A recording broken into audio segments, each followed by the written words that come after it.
चलिए, path finder classes में आपका स्वागत है। और चलिए, कल हम जो पढ़ रहे थे वर्ब इन्फिनेटिव कल शुरू किए थे, उसमें आज आपको मुझे जीरंड पढ़ाना है। तो जीरंड क्या है देखते हैं। हेडिंग बनाएंगे आप जीरंड। जीरंड जीरंड की बाबू कोई विशेष हिंदी नहीं होता। जीरंड होता क्या है, एक बनावट है जीरंड। जीरंड में क्या होता है, तो जीरंड होता है मेन वर्ब प्लस आईएनजी बराबर नाउन। मैं क्या बताना चाह रहा हूं समझ लो कि किसी क्रिया में आईएनजी लगाओ और वो काम करे नाउन का। अर्थात किसी वाक्य में V4, अरे आईएनजी लगाएंगे तो क्या होगा, V4 ही होगा ना।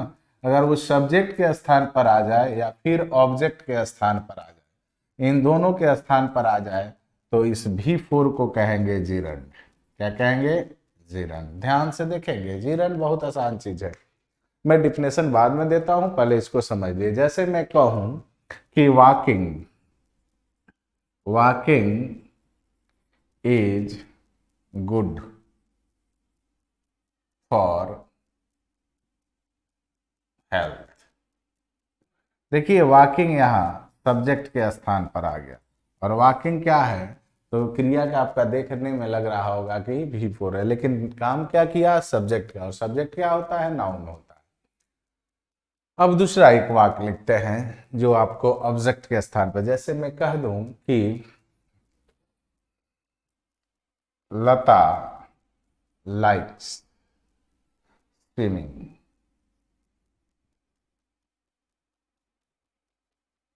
गौर से देखेंगे तो ये वर्ब है, ये सब्जेक्ट है, तो ये ऑब्जेक्ट है। तो ये जो स्विमिंग, स्विम से बना है, क्रिया का चौथा रूप है। और ये आपको लगा कि जीरंड है। तो जीरंड बड़ी आसान चीज होता है, मैंने आपको समझा दिया। मैं आपको इसका डिफिनेशन आपके सामने रख देता हूं। चलिए,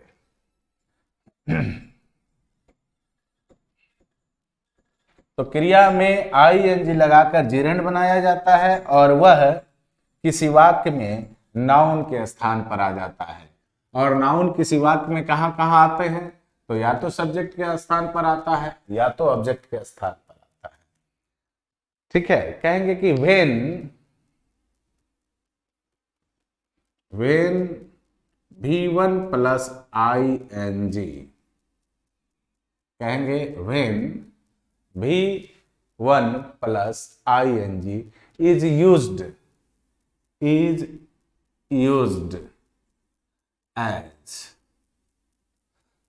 सब्जेक्ट और एज अ सब्जेक्ट और एन ऑब्जेक्ट। किसके किसके रूप में आ जाए, सब्जेक्ट और ऑब्जेक्ट के रूप में। ये आपको पता होना चाहिए कि ये नाउन होता है। क्लियर है ना। It is called gerund. It is called gerund. यानी जब क्रिया में आईएनजी जोड़ दिया जाए और वह उस वाक्य में सब्जेक्ट के स्थान पर आ जाए या ऑब्जेक्ट के स्थान पर आ जाए, अर्थात नाउन के रूप में आ जाए, तो जो नाउन के रूप में आ जाता है, क्रिया का चौथा फॉर्म, उसे हम लोग कहते हैं जीरंड। जैसे मैं कहूं कि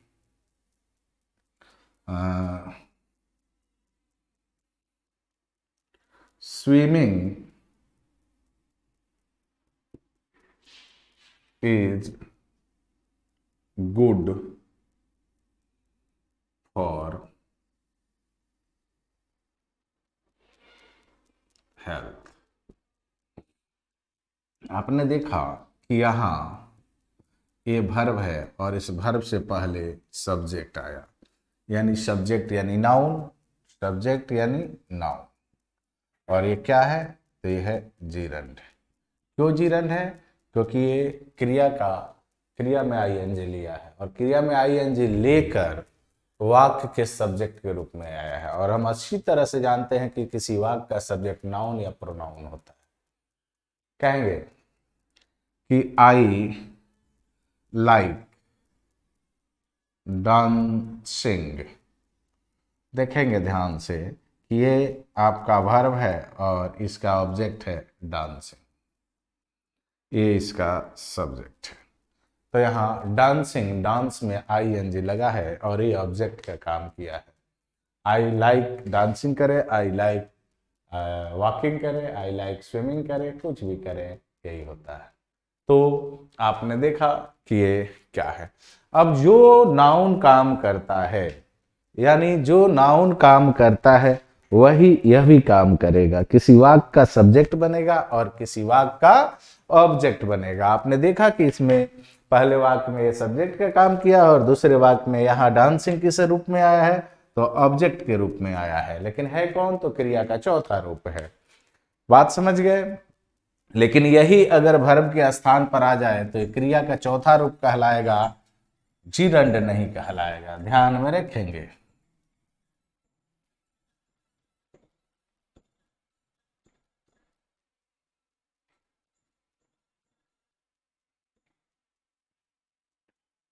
तो अगर इसका यूज पढ़ाएं तो वही करेंगे हम, क्या करेंगे, कहेंगे कि इसका यूज कहाँ होता है, तो जीरंड का यूज होता है किसी क्रिया के सब्जेक्ट के रूप में।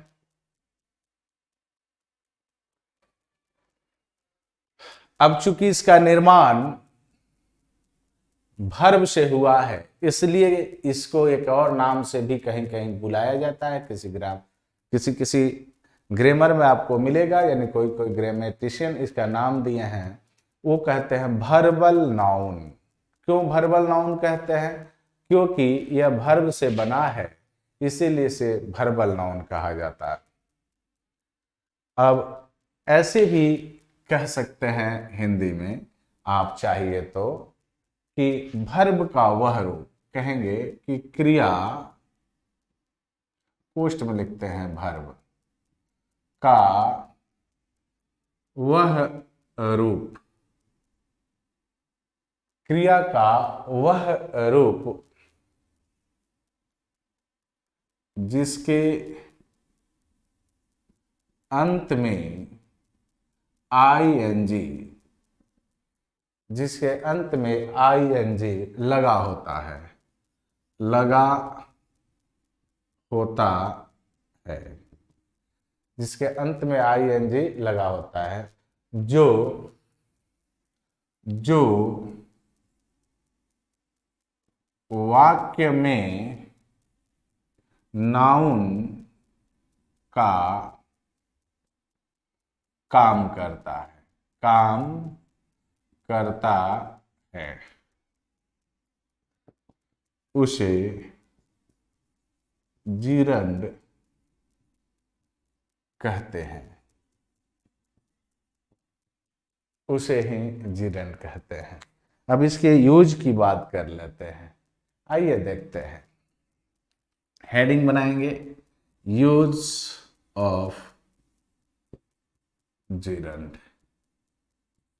चलिए जीरंड का यूज, पहला यूज कहेंगे gerund as subject,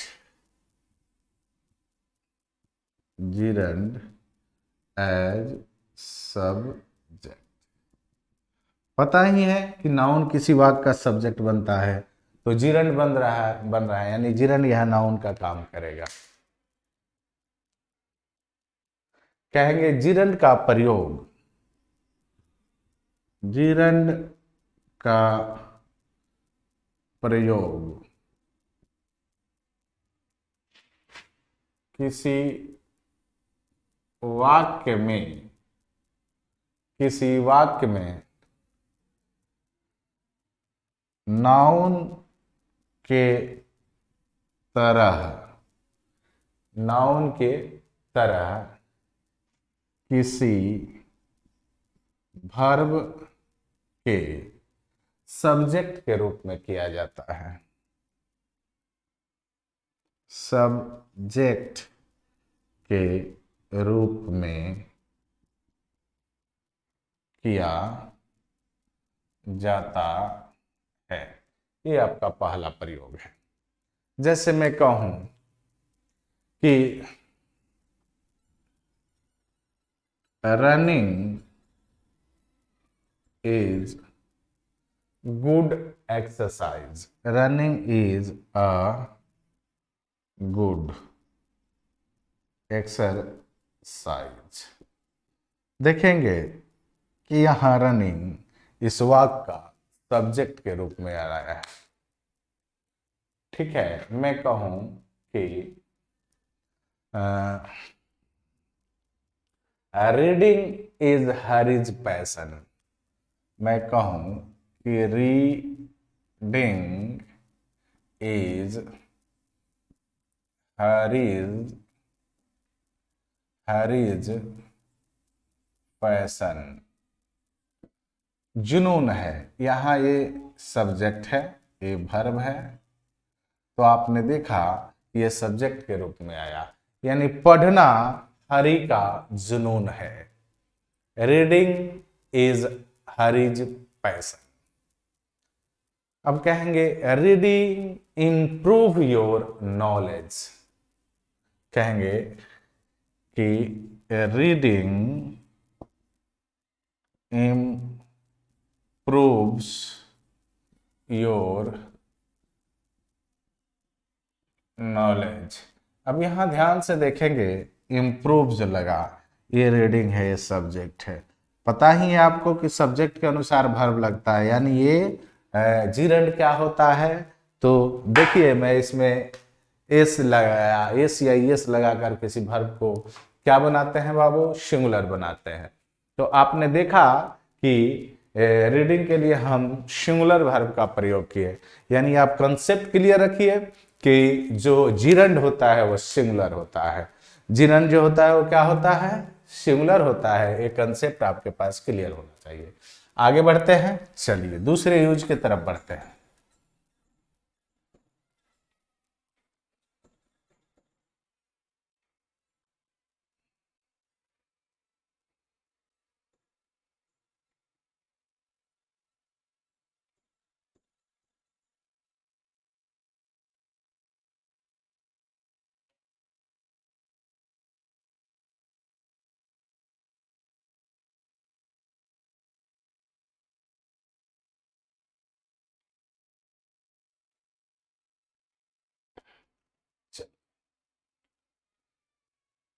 use number 2, कहेंगे gerund is used. Gerund is used as subject के रूप में देख लिया, और नाउन आपको पता है कि सब्जेक्ट के रूप में आता है और ऑब्जेक्ट के रूप में आता है, अर्थात अब ये क्या बनेगा, ऑब्जेक्ट बनेगा। तो कहेंगे कि gerund is used as object, as object, यानी किसी वर्ब के ऑब्जेक्ट के रूप में इसका प्रयोग किया जाता है ना। कहेंगे कि क्रिया यानी वर्ब के ऑब्जेक्ट के रूप में जीरंड का प्रयोग होता है। जैसे मैं कहूं कि Radha loves sleeping। Radha loves sleeping। कहेंगे कि हरी enjoys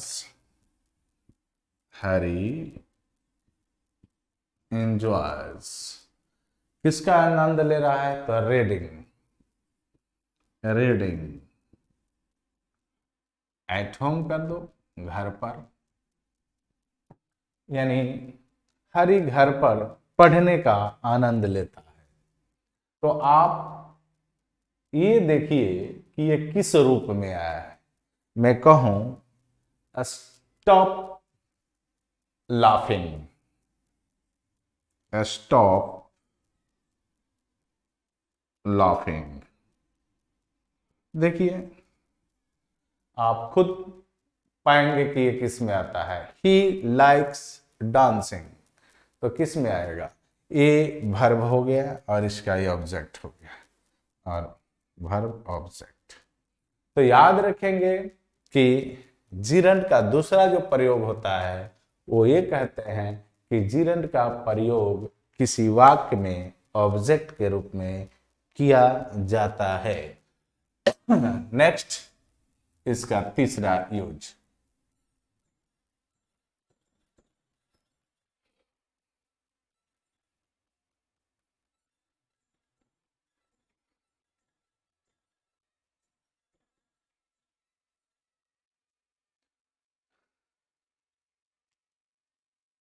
यूज नंबर थर्ड, कहेंगे जीरंड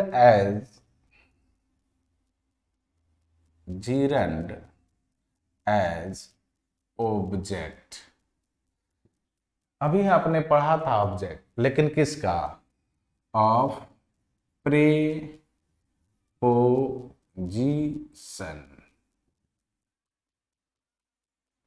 यानी किसी प्रेपोजिशन के ऑब्जेक्ट के रूप में जिरंड का प्रयोग किया जाता है। किसी प्रेपोजिशन के ऑब्जेक्ट, अभी आपने देखा था कि क्रिया के ऑब्जेक्ट के रूप में, अब आपको बता रहा हूं कि ये किसी प्रेपोजिशन के ऑब्जेक्ट के रूप में, ऑब्जेक्ट के रूप में प्रयोग किया जाता है।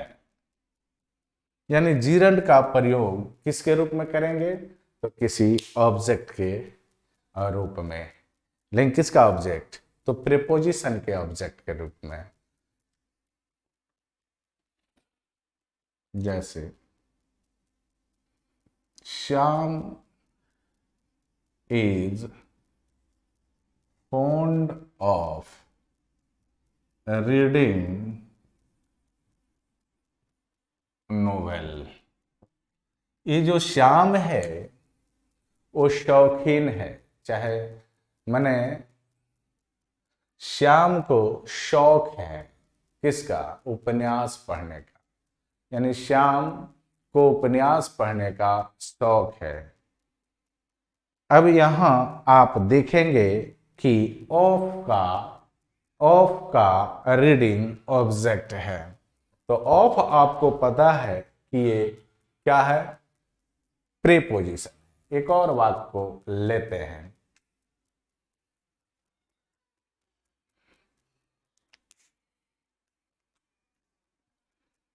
He was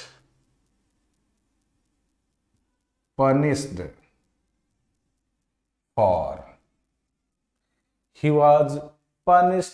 for telling a lie। He was punished for telling a lie। He was punished for telling a tell है ING लगा दिए, टेलिंग अ लाई, ये इसका ऑब्जेक्ट है। और ऑफ और फॉर दोनों आप देख सकते हैं कि क्या है? प्रीपोजिशन है। कहेंगे व्हाट अबाउट लिविंग नाउ। अब निकलने के बारे में तुम्हारा क्या ख्याल है? तो यहां अबाउट का ऑब्जेक्ट बन जाएगा लिविंग, LEAVING, और ये लिविंग जो हो जाएगा वो यहां जिरंड हो जाएगा। तो आपने देखा कि जिरंड का ये तीसरा यूज। चलिए अब जिरंड के चौथे रूप की तरफ बढ़ते हैं। सीधी सी बात है, जिस तरह से नाउन किसी वाक्य का सब्जेक्ट हो सकता है, ऑब्जेक्ट हो सकता है, ठीक है, उसी तरह से जिरंड भी किसी वाक्य का सब्जेक्ट हो सकता है, ऑब्जेक्ट हो सकता है, और प्रीपोजिशन का भी ऑब्जेक्ट हो सकता है। और आपको पता है कि नाउन का प्रयोग हम लोग कंप्लीमेंट के रूप में भी करते हैं। तो यहां देखेंगे gerund as a complement of verb. आप चौथा देखेंगे, कहेंगे gerund as complement, as complement of, किसका कंप्लीमेंट होगा? ऑफ वर्ब, किसी क्रिया का पूरक के रूप में। यानी कहेंगे कि जिरंड का प्रयोग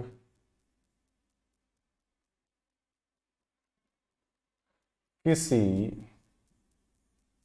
वर्ब के पूरक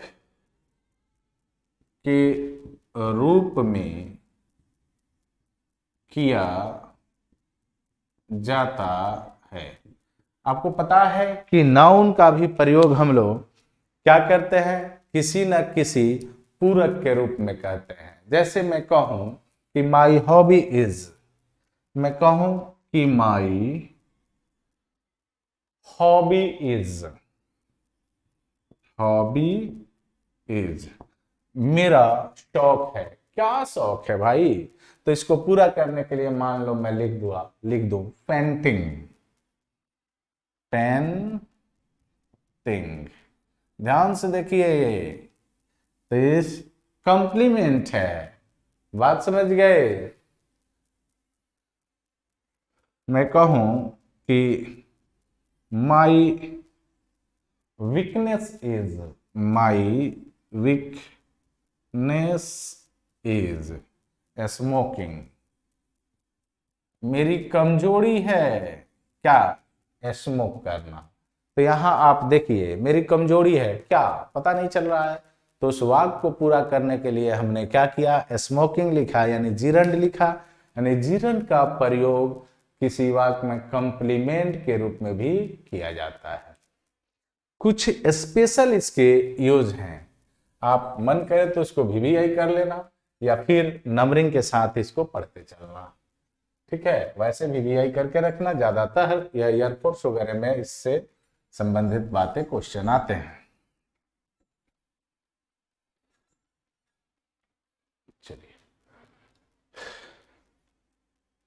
VVI कर लो, VVI यूज में ही है। मैं वैसे यूज आपको 5 ही लिखूंगा।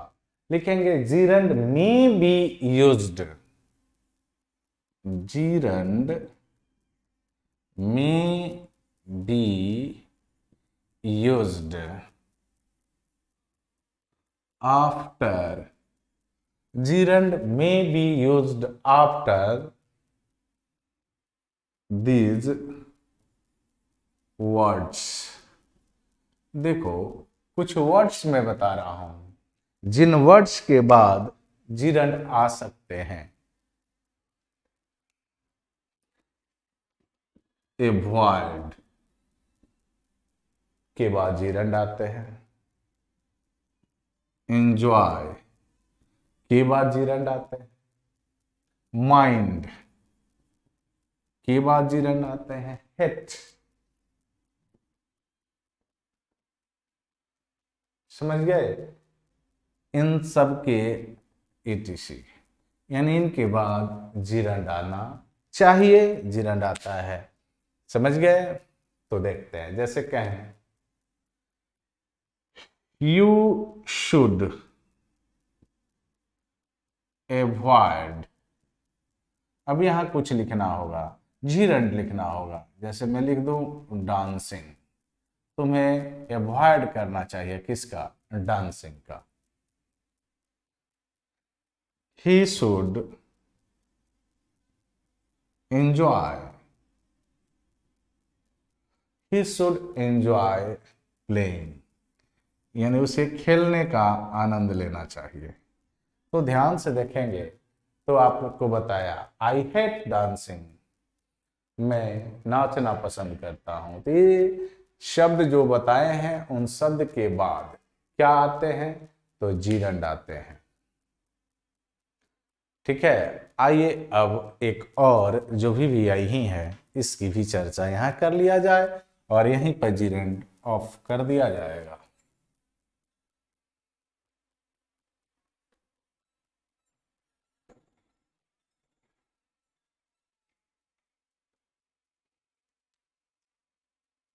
सिक्स कहेंगे कि सब्जेक्ट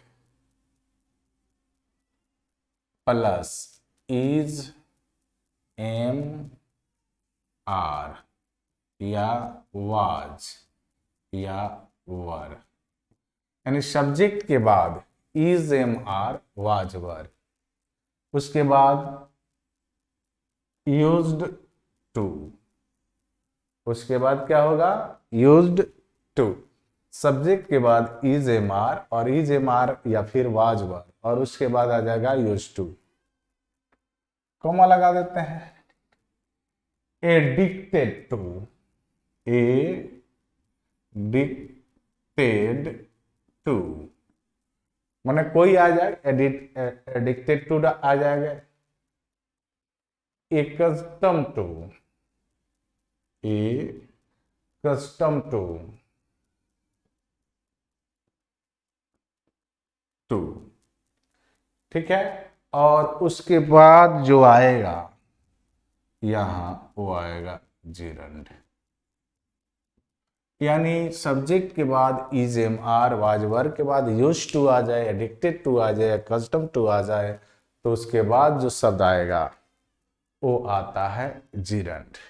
याद रखेंगे, ये चीजें बहुत जरूरी होती है, नहीं तो फंस जाइएगा। चलिए आगे एक चीज और,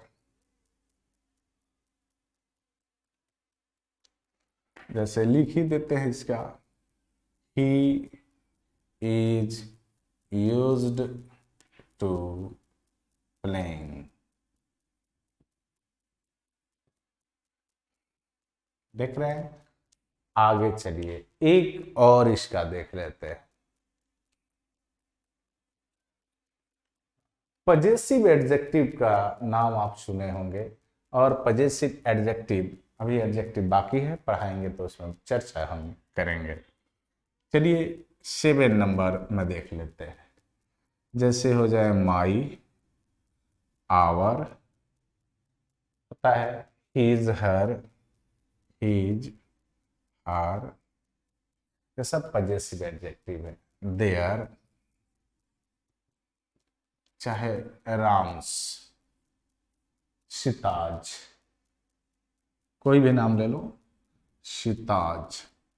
अब प्लस यहां जो नाउन आता है वो नाउन जीरंड आता है, वह नाउन क्या आता है, जीरंड। जैसे आई पोस्टपोन्डेड, चाहे I postponed, I postponed, I postponed my wife's going to Delhi. देखिए आप ध्यान से तो पाएंगे कि क्या हमने लगाया है, तो यहां गोइंग लगाएंगे, गो या गोज नहीं लगाएंगे, वेंट नहीं लगाएंगे। तो ये था जीरंड और जीरंड का प्रयोग। आगे कल हम देखेंगे पार्टिसिपल अगले वीडियो में, और पार्टिसिपल के प्रयोग। लिए आपको कह दें एक बार और आपसे कि अगर आप चैनल पर न्यू हैं तो चैनल को सब्सक्राइब करें और अपने दोस्तों में इसको शेयर कीजिए ताकि सभी को इसका फायदा मिल सके। फिर मिलते हैं कल, तब तक के लिए गुड बाय।